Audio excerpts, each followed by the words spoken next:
Do we have enough righteous deeds?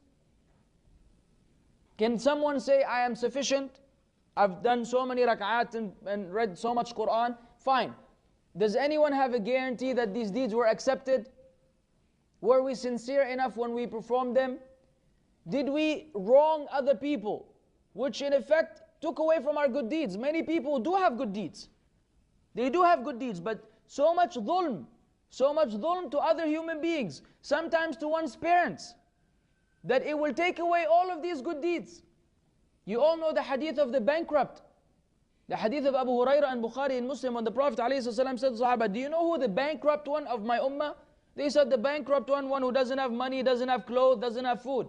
He said, no, this is not the bankrupt one. The bankrupt is the one who will come on Yawm al-Qiyamah with good deeds. Salah, Siyam, Zakah, Hajj, Umrah. But he would come after having killed that person, for example, or wronged that person, or verbally abused that person. So much dhulm to the people around him. And so on Yawm al-Qiyamah, all of his good deeds will be paid to those whom he wronged.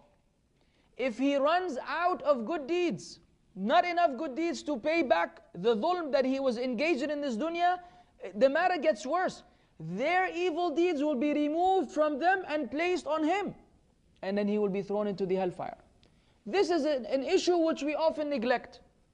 And this is where we need to wake up and realize, time out.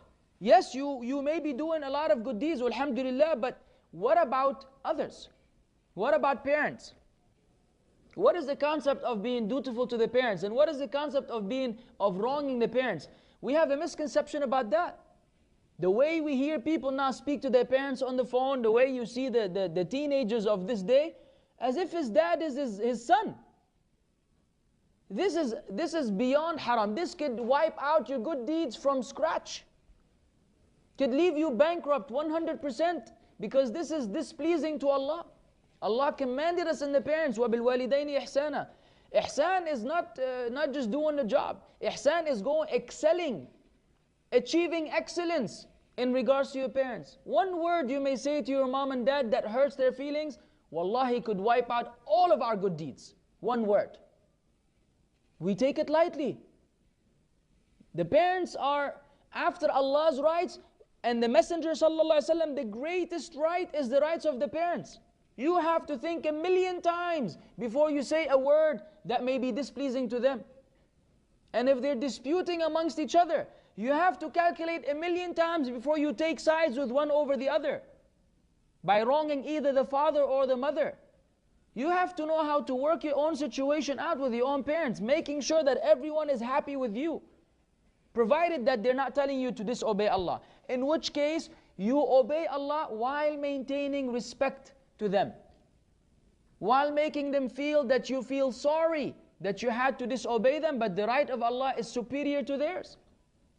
There's an approach, there's a way of doing things. And I'm saying this for the youngsters whom Allah guides and their parents are not yet guided. So the children are better Islamically than their own parents, and then there's this conflict at home where the children may go beyond the acceptable in rejecting their parents' disbelief or their parents' commands, where it's unacceptable to Allah, even if what you're doing is for the sake of Allah. So there's a line which we cannot cross when it comes to respecting the parents. Dhulm in general. We've mentioned before, it could be double parking, ya akhwan. Wallahi, it could be double parking and blocking someone and ruining their day, or interrupting them from something that is necessary for them by your careless and negligence is dhulm to the people we will have to be responsible for on Yawm al-Qiyamah. Smokers who are always smoking around and harming all of the creation of Allah, plants and humans and animals. And they think this is not a big deal. Wallahi, this is a big deal. Everyone that you harm because of your smoke, you will have to give him back the right on Yawm al-Qiyamah. You listen to music, you want to listen so loud that you make the rest of the people hear. This is dhulm to the people. I'm saying things which we usually think now we have become accustomed to, like, big deal, that's not a big deal. No, that is a big deal. It's a very big deal. Because it deals with dhulm to the creation, and you cannot afford that on Yawm al-Qiyamah.